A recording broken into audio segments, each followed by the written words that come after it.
Hello दोस्तों, मैं मोहम्मद नवाजिश स्वागत करता हूं आप सभी लोगों का परीक्षावास के एक और वीडियो में। तो गाइस, इस वीडियो में हम लोग क्या बात करने वाले हैं, किस मुद्दे पर चर्चा करने वाले हैं। आपने पिछले कुछ दिनों में देखा होगा, भारत के संविधान की प्रस्तावना के दो शब्द जिनको लेकर के काफी गहमा गहमी रही, सुप्रीम कोर्ट तक मामला पहुंचा और बोला गया कि इन दोनों शब्दों को संविधान की प्रस्तावना से हटाया जाए। कौन से हैं वो दो शब्द? तो वो दो शब्द हैं सेकुलर और सोशलिस्ट, यानी कि पंथ निरपेक्ष और समाजवादी। तो आज हम इस पूरे मुद्दे पर विस्तार से चर्चा करने वाले हैं कि आखिर प्रस्तावना है क्या। ठीक है, प्रस्तावना में इन शब्दों को जोड़ने का क्या पहले भी कोई प्रयास हुआ?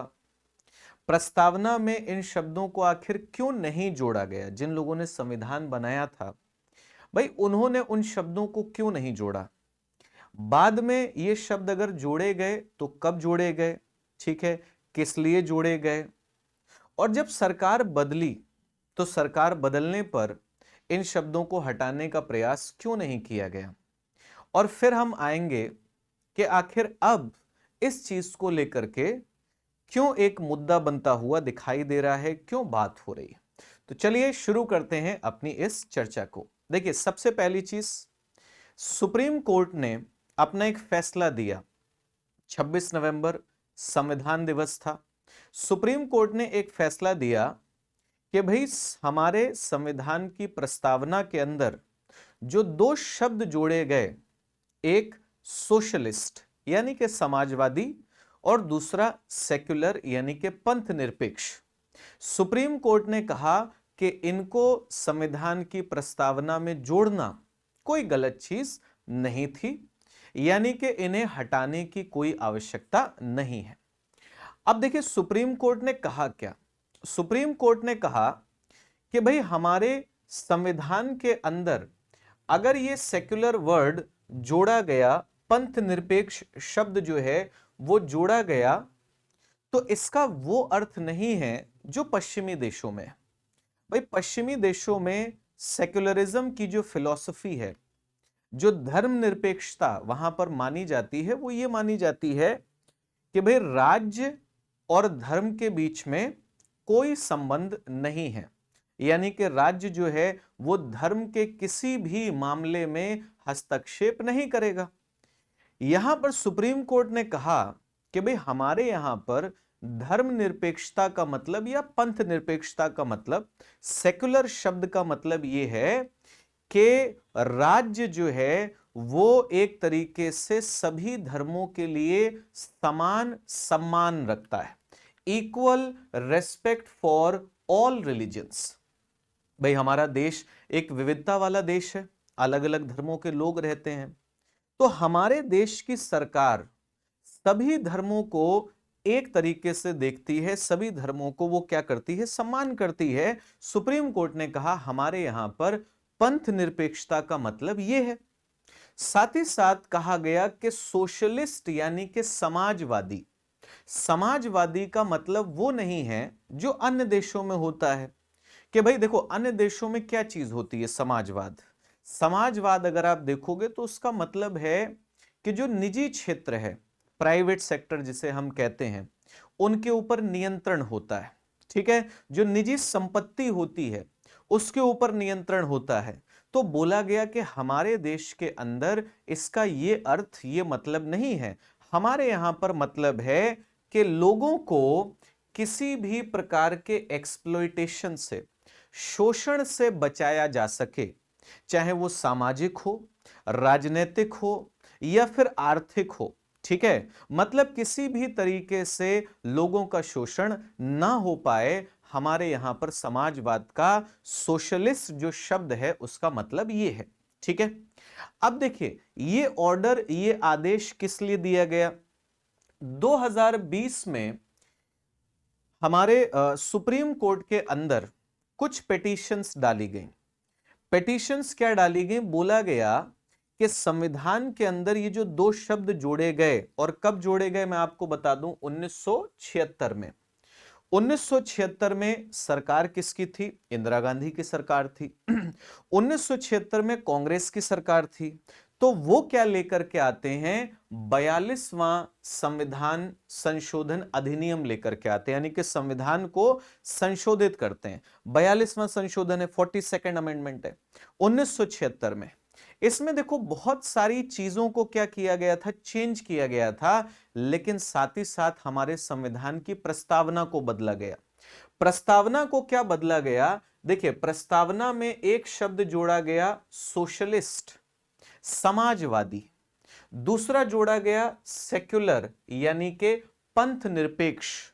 और तीसरा शब्द क्या जोड़ा गया? तीसरा शब्द जोड़ा गया इंटेग्रिटी ऑफ नेशन। ठीक है, इंटेग्रिटी ऑफ नेशन, यानी कि एकता और अखंडता, यूनिटी एंड इंटेग्रिटी। तो इंटेग्रिटी जोड़ा गया, अखंडता जोड़ा गया। ये कब होता है? 1976 में होता है, 42वें संविधान संशोधन अधिनियम से। अब इसमें जो सुब्रमण्यम स्वामी हैं, आप लोग जानते होंगे कि एक बहुत ही कद्दावर नेता हैं भारत के। इन्होंने क्या कहा? इन्होंने कहा कि भाई 1976 में ये शब्द जोड़े गए, और कैसे जोड़े गए? Retrospective effect. देखो, रेट्रोस्पेक्टिव इफेक्ट का मतलब क्या होता है ना, कि जैसे आज आप कोई काम कर रहे हो, आज आपने कोई कानून बनाया और आप ये कह दें कि ये कानून 20 साल पहले से लागू हो जाता है, तो वो रेट्रोस्पेक्टिव हो जाएगा। ठीक है, तो ये कहते हैं कि भाई जब ये दो शब्द जोड़े गए तो रेट्रोस्पेक्टिव तरीके से जोड़े गए, यानी कि कहा गया कि जब प्रियम्बल को, जब संविधान को अपनाया गया था 26 नवंबर 1949 को, कहा गया कि तब से ये शब्द क्या है? प्रभावी हैं। तो इन्होंने कहा ये तो संविधान के साथ फ्रॉड है। ठीक है, ये तर्क लेकर के वो सुप्रीम कोर्ट के सामने गए। अब हम चलते हैं कि भाई प्रियम्बल या प्रस्तावना क्या होती है? क्या पहले भी इस तरीके की कोशिश हुई? क्योंकि हमने देखा 1976 में शब्द जोड़े गए। क्या 1976 से पहले भी कभी ये चर्चा हुई, कभी ये बात हुई जब संविधान बनाया जा रहा था? कभी उन लोगों के दिमाग में आया कि ये दो शब्द हम संविधान के अंदर जोड़ दें, ये दो शब्द हम संविधान की प्रस्तावना में जोड़ दें? क्या कभी ऐसा हुआ? तो देखिए, पहली चीज, ये जो शब्द है प्रियम्बल, ये लैटिन वर्ड से आता है प्रियम्बलम, या फिर आप कहोगे प्रियम्बलस। इसका अर्थ क्या होता है? इसका अर्थ होता है गोइंग बिफोर। ठीक, अब ये तो इसका शाब्दिक अर्थ है, लेकिन अगर आप प्रियम्बल पर आते हो तो प्रियम्बल एक्चुअली क्या होता है? प्रियम्बल एक इंट्रोडक्टरी स्टेटमेंट होता है। इंट्रोडक्टरी स्टेटमेंट यानी कि परिचय देने वाला कथन। जब आप संविधान की किताब उठाते हो और आप प्रस्तावना को पढ़ते हो, तो प्रस्तावना हमारे पूरे संविधान का परिचय दे देती है। प्रस्तावना हमें यह बता देती है कि भाई हमारे संविधान के अंदर किन किन चीजों को सम्मिलित किया गया है। प्रस्तावना हमें बताती है कि संविधान की पर्पस क्या है, उसका उद्देश्य क्या है, संविधान की फिलॉसफी क्या है, किस दर्शन पर हमारा संविधान आधारित है, संविधान के गाइडिंग प्रिंसिपल्स क्या हैं, मतलब किन सिद्धांतों पर हमारा संविधान जो है आधारित है। ये चीजें हमें कौन बताता है? प्रियम्बल बताता है। अब संविधान को देखिए अपनाया गया था 26 नवंबर 1949, इसीलिए 26 नवंबर का दिन संविधान दिवस के रूप में मनाया जाता है। लेकिन प्रभावी कब से होता है? 26 जनवरी 1950 से। अब जब ये हमारा संविधान अपनाया गया तो उस टाइम पर हमारी जो प्रस्तावना थी वो क्या कहती थी? We the people of India having solemnly resolved to constitute India into a sovereign democratic republic। यानी कि हम भारत के लोग ये प्रण लेते हैं कि हम भारत को क्या बनाएंगे? एक सॉवरेन यानी कि संप्रभु, डेमोक्रेटिक यानी कि लोकतांत्रिक, और रिपब्लिक मतलब गणराज्य बनाएंगे। मतलब उस समय पर सोशलिस्ट और सेक्युलर शब्द जो हैं वो प्रस्तावना का हिस्सा नहीं थे। ठीक है, अब बात आती है कि भाई ये जो प्रस्तावना है, ये प्रस्तावना आखिर आई कैसे, कहां से आई, किस स्रोत से आई। तो इसमें आप लोगों को ध्यान ये रखना है कि देखिए हमारी जो संविधान सभा है, कॉन्स्टिट्यूएंट असेंबली, कॉन्स्टिट्यूएंट असेंबली को अगर आप देखोगे तो 6 दिसंबर 1946 को उसका गठन होता है। कब गठन होता है? 6 दिसंबर 1946 को। अब 13 दिसंबर 1946 यानी कि संविधान सभा का पहला ही हफ्ता चल रहा था, डिबेट चल रही थी, चर्चा चल रही थी, बातचीत चल रही थी। उस टाइम पर जवाहरलाल नेहरू, जो कि जो इंटरिम गवर्नमेंट थी उस टाइम पर, जो अंतरिम सरकार थी, उसके हेड भी थे, उसके मुखिया भी थे, उसके प्रमुख भी थे। उन्होंने एक प्रस्ताव दिया जिसे कहते हैं ऑब्जेक्टिव रेजोल्यूशन। अब ये जो ऑब्जेक्टिव रेजोल्यूशन है इसमें 8 बिंदु दिए गए और उन्हीं 8 बिंदुओं को एक तरीके से आप कहोगे हमारी जो प्रस्तावना है उस प्रस्तावना का क्या बनाया गया? आधार बनाया गया।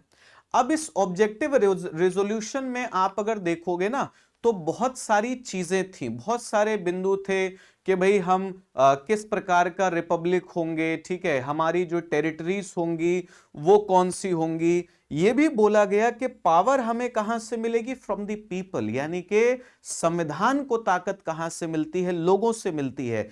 इसके साथ साथ बोला गया जस्टिस की बात की गई, सोशल, इकोनॉमिक, पॉलिटिकल, ठीक है, न्याय की बात होती, सामाजिक, आर्थिक, राजनीतिक न्याय की बात होती है, बात होती है इक्वालिटी ऑफ स्टेटस और अपॉर्चुनिटी की, ठीक है, समानता की बात हो रही है, ठीक है, फ्रीडम ऑफ थॉट एक्सप्रेशन यानी कि स्वतंत्रता की बात हो रही है। यानी कि हमारी प्रस्तावना में जो भी चीजें आप देखते हो वो सारे के सारे बिंदु कहां से आते हैं? ऑब्जेक्टिव रेजोल्यूशन से आते हैं। कब इसे इंट्रोड्यूस किया गया था, संविधान सभा के सामने लाया गया था? इसे लाया गया 13 दिसंबर 1946 को। कौन लेकर के आए? पंडित जवाहरलाल नेहरू लेकर के आए। अब एक चीज आती है इसमें कि अगर आप देखोगे 22 जनवरी 1947, 22 जनवरी 1947 को इस रेजोल्यूशन को अपना लिया जाता है, मान लिया जाता है, और वो भी यूनानिमसली, यानी कि सभी सदस्यों ने एक मत होकर के इसको क्या कर लिया? मान लिया। अब ऑब्जेक्टिव रेजोल्यूशन ने क्या कहा? ऑब्जेक्टिव रेजोल्यूशन ने कहा कि भाई भारत क्या होगा? एक इंडिपेंडेंट सॉवरेन रिपब्लिक होगा, यानी कि हम स्वतंत्र होंगे, हम संप्रभु होंगे और हम गणराज्य होंगे। और साथ ही साथ बोला गया कि भाई हम इक्वेलिटी बिफोर लॉ की गारंटी देंगे लोगों को, यानी कि कानून के सामने सब एक बराबर है, समान है। और साथ ही साथ माइनॉरिटीज को सेफगार्ड किया जाएगा, यानी कि जो अल्पसंख्यक लोग हैं इस देश के अंदर उनको सुरक्षा दी जाएगी, ठीक है। ये सारी की सारी चीजें प्रियम्बल में आ जाती हैं। अब देखिए जब हमारा संविधान बन रहा था तो उस टाइम पर कई बार यह प्रयास किया गया कि सोशलिस्ट या फिर सोशलिज्म को हमारे संविधान में क्या कर दिया जाए? जोड़ दिया जाए। देखिए 17 अक्टूबर 1949 नाम आता है हसरत मोहानी। ये एक कम्युनिस्ट लीडर थे। इन्होंने क्या कहा? इन्होंने कहा कि भाई संविधान की प्रस्तावना को चेंज करो और चेंज करके क्या बोलो कि हम जो बोलते हैं ना, we the people of India, हम भारत के लोग क्या बनाएंगे? हम भारत के लोग बनाएंगे union of Indian socialist republics, यानी कि UISR बोला जाएगा, जैसे हम USSR को जानते हैं। ये उन्होंने प्रस्ताव दिया, हालांकि इनके इस प्रस्ताव को क्या कर दिया गया? नकार दिया गया, ठीक है। एक चीज और है कि देखिए ये जो सोशलिस्ट शब्द है या सेकुलर शब्द है, ये ऐसा नहीं है कि सिर्फ प्रियम्बल में ही जोड़ने का प्रयास किया गया था। नवंबर 1948 में प्रोफेसर KT शाह, इन्होंने प्रयास किया कि भारतीय संविधान का जो आर्टिकल 1 है, जो अनुच्छेद 1 है, उसमें संशोधन किया जाए और उसमें संशोधन करके जो हम कहते हैं ना, India that is Bharat shall be a union of states, यानी कि इंडिया जो कि भारत है वो राज्यों का एक संघ होगा। इन्होंने कहा इसको बदल करके क्या कर देते हैं? India that is Bharat shall be secular federalist socialist union of states. यानी कि इन्होंने प्रयास किया कि संविधान का जो आर्टिकल 1 है उसको बदल करके वहां पर सेक्युलर शब्द, पंथ निरपेक्ष शब्द और साथ ही साथ सोशलिस्ट जो है वो जोड़ा जाए। लेकिन इस बात को भी नकारा गया और इसी में एच.वी. कामथ ने कहा, यह बात बोली कि अगर सेक्युलर और सोशलिस्ट शब्द कहीं पर आने चाहिए संविधान में तो उनकी जगह कहां पर होगी, उनकी जगह प्रियम्बल में होगी, प्रस्तावना में होगी। ठीक है, अब ये बातें यहां तक जो हैं वो आ जाती। अब आप सोच रहे होंगे कि जब जो लोग संविधान बना रहे थे, जब उन्होंने इन दो शब्दों को जोड़ने का प्रयास नहीं किया तो बाद में क्यों किया गया? तो अब देखो यहां पर एक बात है कि ऐसा नहीं है कि वो लोग इस चीज के बारे में नहीं सोच रहे थे। उन्होंने क्या सोचा, देखिए आप अगर बात करोगे भाई सेक्युलर शब्द क्यों नहीं जोड़ा गया, पंथ निरपेक्ष शब्द क्यों नहीं जोड़ा गया, तो उनका यह मानना था कि हमारा संविधान तो इनहेरेंटली सेक्युलर है, हमारा संविधान तो अपने आप में ही पंथ निरपेक्ष है। आप कहोगे ये कैसी बात हो गई? ये ऐसी बात हो गई, देखो इक्वालिटी की बात हुई है, समानता की बात हुई है। ये ऐसी बात है कि हमारे संविधान में ही धार्मिक स्वतंत्रता जो है वो लोगों को दी गई है। तो अगर संविधान जो फंडामेंटल राइट्स हैं, जो मौलिक अधिकार हैं, वही ये कह देते हैं कि भाई सब बराबर हैं, किसी भी आधार पर, धर्म जाति के आधार पर आप भेदभाव नहीं करोगे। अगर मौलिक अधिकार ये कह देते हैं कि भाई हमारे देश में जितने भी लोग रह रहे हैं उनको अपने अपने धर्म को मानने का पूरा अधिकार है, तो संविधान जो बनाने वाले लोग थे उन्होंने सोचा कि इससे ज्यादा सेक्युलर चीज और क्या हो सकती है। तो हमारा संविधान तो अपने आप में पंथ निरपेक्ष हो गया। अब देखिए जहां तक बात है सोशलिस्ट की, तो डॉक्टर बी.आर. अंबेडकर उन्होंने ये कहा कि हम सोशलिस्ट शब्द इसलिए नहीं डालेंगे क्योंकि हम देश की जो आगे आने वाली पीढ़ियां हैं उन्हें किसी भी एक आइडियोलॉजी से, किसी भी एक फिलॉसफी से जोड़ना नहीं चाहते। हम नहीं चाहते कि वो समाजवाद का परचम लेकर के चलें या पूंजीवाद का परचम लेकर के चलें। वो खुद तय करें आगे जाकर के कि उन्हें किस रास्ते पर चलना है। तो इसीलिए संविधान का जो ओरिजिनल प्रियम्बल है, जो वास्तविक प्रस्तावना है, उसमें इस चीज को जोड़ा नहीं गया था, ध्यान रखिएगा। अब बात यह आती है कि फिर ये शब्द कैसे जोड़े गए। देखो एक चीज मैं आपको जल्दी से बता दूं, देश में अगर आप देखोगे 1947 से लेकर के 1964 1964 कांग्रेस की गवर्नमेंट थी, पंडित जवाहरलाल नेहरू जो है वो प्राइम मिनिस्टर थे। 1964 में अनफॉर्चुनेटली उनकी डेथ हो जाती है, मृत्यु हो जाती है। इस टाइम पर आप देखोगे 1964 से लेकर के 1966 1964 से 1966 के बीच में लाल बहादुर शास्त्री जो हैं वो भारत के प्रधानमंत्री बनते हैं। अब वो ताशकंद जाते हैं, वहां पर बोला जाता है कि हार्ट अटैक की वजह से उनकी डेथ हो जाती है। 1966 में प्रधानमंत्री बनती हैं इंदिरा गांधी और ये 1977 तक क्या रहती हैं, प्रधानमंत्री रहती हैं। इनका जो पहला आप अगर देखोगे टेन्योर है वो 1966 से लेकर 77 तक 11 साल लगातार। अब क्या होता है, धीरे धीरे इनकी सरकार के खिलाफ माहौल बनना शुरू होता है और जब माहौल बनना शुरू होता है, चीजें थोड़ी सी खराब होती हैं, तो इन्होंने क्या किया 1975 में 1975 में उस वक्त के जो प्रेसिडेंट थे, और उस टाइम के प्रेसिडेंट कौन थे, फखरुद्दीन अली अहमद थे, उनको इन्होंने रिकमेंड किया कि भाई आप क्या करिए, नेशनल इमरजेंसी लगा दीजिए, राष्ट्रीय आपातकाल लगा दीजिए। आपातकाल लग जाता है 1975 में, जितने भी विरोधी दल के नेता थे उन सबको उठा करके जेल में बंद कर दिया जाता है। अब आता है वो साल 1976 का, जब हमारा जो संसद है वो क्या करता है, 42nd अमेंडमेंट एक्ट को पास कर देता है। 42वां संविधान संशोधन अधिनियम पास कर दिया जाता है और इसे मिनी कॉन्स्टिट्यूशन कहते हैं, छोटा संविधान, क्योंकि इसने बहुत सारी चीजों को क्या किया था, बदला था। लेकिन इसने क्या बदलाव किया, इसने संविधान की जो प्रस्तावना है, जो प्रियम्बल है, उस प्रियम्बल को क्या कर दिया, संशोधित कर दिया, बदल दिया। और उसमें क्या किया गया, उसमें 3 शब्द जो हैं वो जोड़े गए। एक जोड़ा गया सोशलिस्ट, समाजवादी, दूसरा जोड़ा गया सेक्युलर यानी कि पंथ निरपेक्ष, और तीसरा जोड़ा गया जो मैंने आपको बताया इंटेग्रिटी, अखंडता, भारत की अखंडता। ये प्रियम्बल में जोड़े गए। अच्छा, ऐसा नहीं कि सिर्फ इन्हीं सब चीजों को जोड़ा गया, एक और ऐसा काम हुआ इसमें जिसने सुप्रीम कोर्ट को क्या कर दिया, रिएक्ट करने पर मजबूर कर दिया। इन्होंने कहा कि भाई आर्टिकल 368, देखो अनुच्छेद 368 संसद को यह अधिकार देता है कि वो संविधान को क्या कर सकती है, संशोधित कर सकती है।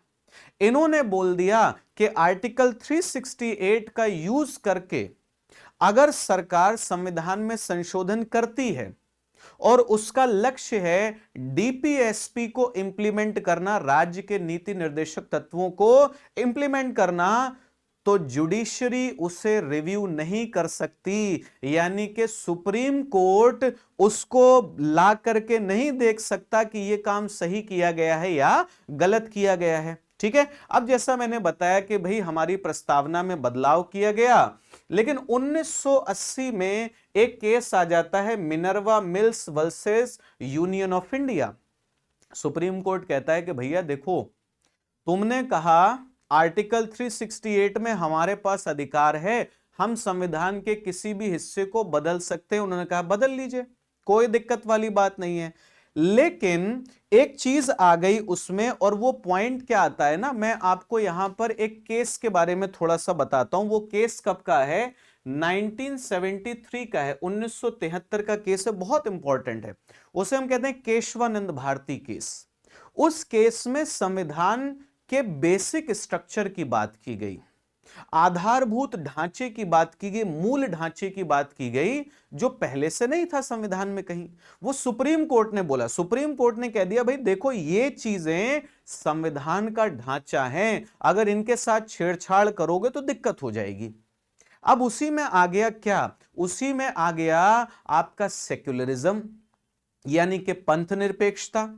उसी में आ गया आपका जुडिशियल रिव्यू, यानी कि न्यायालय के पास यह अधिकार है कि सरकार अगर कोई कानून बनाती है तो न्यायालय उसका परीक्षण कर सकता है, रिव्यू कर सकता है कि वो सही है या गलत। और अगर वो संविधान के मूल्यों के अगेंस्ट होगा तो जुडिशरी उसे क्या कह देगी कि ये अनकॉन्स्टिट्यूशनल है, इसे हम अलाउ नहीं करेंगे। तो मिनर्वा मिल केस में सुप्रीम कोर्ट ने कहा कि देखो तुम्हें जो भी अमेंड करना है करो, लेकिन आप ये नहीं कह सकते कि हम रिव्यू नहीं करेंगे, क्योंकि जुडिशियल रिव्यू बेसिक स्ट्रक्चर का पार्ट है और बेसिक स्ट्रक्चर को आप संशोधित नहीं कर सकते। अब ये तो हो गई बात, हम इसमें बहुत ज्यादा आगे नहीं जाते हैं, बहुत ज्यादा चीजों के चक्कर में नहीं पड़ते हैं। एक छोटा सा पॉइंट यहां पर यह है, देखो बेटा 1976 1976 मैंने आपसे कहा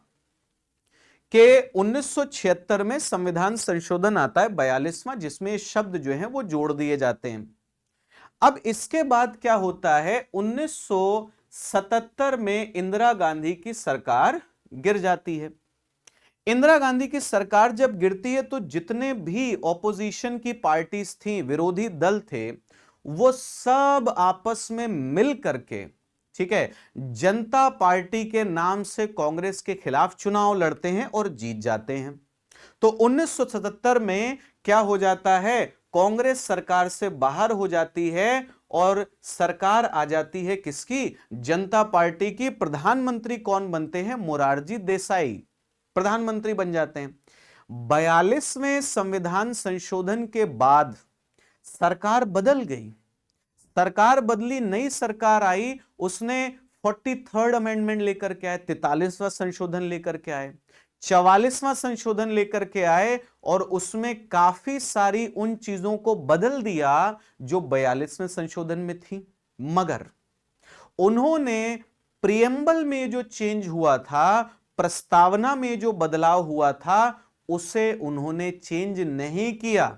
समझ में आ रही बात? तो इसका मतलब सोचो कि उस टाइम के जो विरोधी दल के नेता थे उन्हें भी यह चीज गलत नहीं लगी होगी। अगर उन्हें गलत लगी होती तो जब उन्होंने बाकी चीजों को संशोधित किया था तो इस चीज को भी क्या कर देते, बदल देते।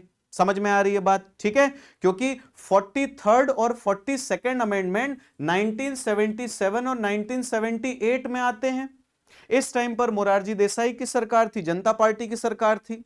ठीक है, अब चलते हैं कि चैलेंज कहां से आया।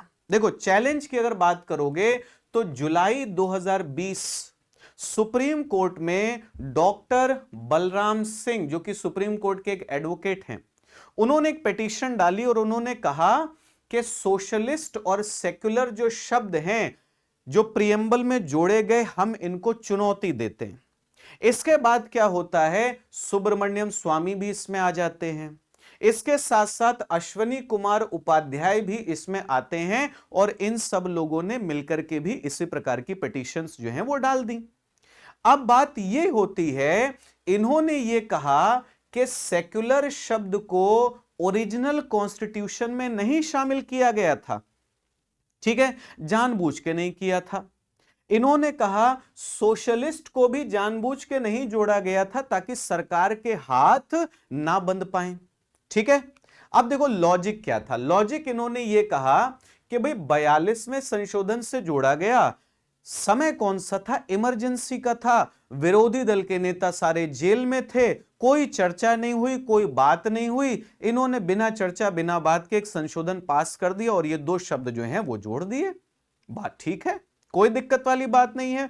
साथ ही साथ इन्होंने ये भी बोला कि भाई जो लोग चुनाव लड़ते हैं वो कहते तो हैं कि हम सेक्युलर हैं, हम पंथ निरपेक्ष हैं, लेकिन वो वोट किसके नाम पर मांगते हैं, धर्म के नाम पर मांगते हैं। अब इनकी ये बात भी कहीं तक कुछ हद तक क्या है, सही है। लेकिन सुप्रीम कोर्ट ने क्या कहा कि भैया देखिए, सेक्युलर नेचर जो है, पंथ निरपेक्षता जो है, वो संविधान के बेसिक स्ट्रक्चर का पार्ट है, मूल ढांचे का हिस्सा है, आप इसे हटा नहीं सकते। समझ में आ गई बात? और साथ ही साथ कहा कि ये फ्रेंच मॉडल से अलग है। फ्रेंच मॉडल कहता है कि सरकार को धर्म से कोई मतलब ही नहीं है। अब धर्म में क्या हो रहा है उससे हमको मतलब नहीं है, सरकार का काम अलग है, धर्म अपना अलग देखे। यहां पर तो बात यह है कि भाई सरकार सभी धर्मों को एक समान मान रही है, सरकार सभी धर्मों को एक समान इज्जत दे रही है, सम्मान दे रही है। तो उन्होंने कहा यह बात तो क्या हो जाएगी, मतलब गलत बात आप कर रहे हो। और सुब्रमण्यम स्वामी ने कहा कि भाई फिर एक काम करो, डेट भी मेंशन करो कि किस डेट को ये चीजें जोड़ी गई। अब देखो फैसला किसने दिया, सुप्रीम कोर्ट के जो चीफ जस्टिस हैं, आप देखोगे संजीव खन्ना और साथ ही साथ जस्टिस पीवी संजय कुमार, इन्होंने ये फैसला दिया। अब चलते हैं थोड़ा सा और आगे। देखिए सुप्रीम कोर्ट का क्या कहना है। सुप्रीम कोर्ट ने कहा कि जब संविधान बनाया जा रहा था ना, उस टाइम पर सेक्युलर यानी कि पंथ निरपेक्षता की जो संकल्पना है वो उतनी ज्यादा सटीक नहीं थी। कुछ लोग इसे समझ सकते थे, अगर संविधान में जोड़ दिया जाता सेक्युलर, तो कुछ लोग इसका यह मतलब निकाल सकते थे कि भाई सरकार जो है या सेक्युलरिज्म जो है वो धर्म के विरोधी है ना। लेकिन बाद में ये कहते हैं कि धीरे धीरे कोर्ट ने बताया कि भारत ने सेक्युलरिज्म का अपना एक अनोखा अर्थ निकाल लिया। और वो अनोखा अर्थ क्या है कि सरकार ना तो किसी धर्म को सपोर्ट करेगी और ना ही किसी धर्म के मानने वालों का विरोध करेगी, सबका सम्मान है। ठीक है, और वो कहते हैं कि हमारी प्रियम्बल में fraternity, equality, individual dignity, liberty, ये जो शब्द हैं ये अपने आप में बता रहे हैं कि भाई हमारा संविधान सेक्युलर है।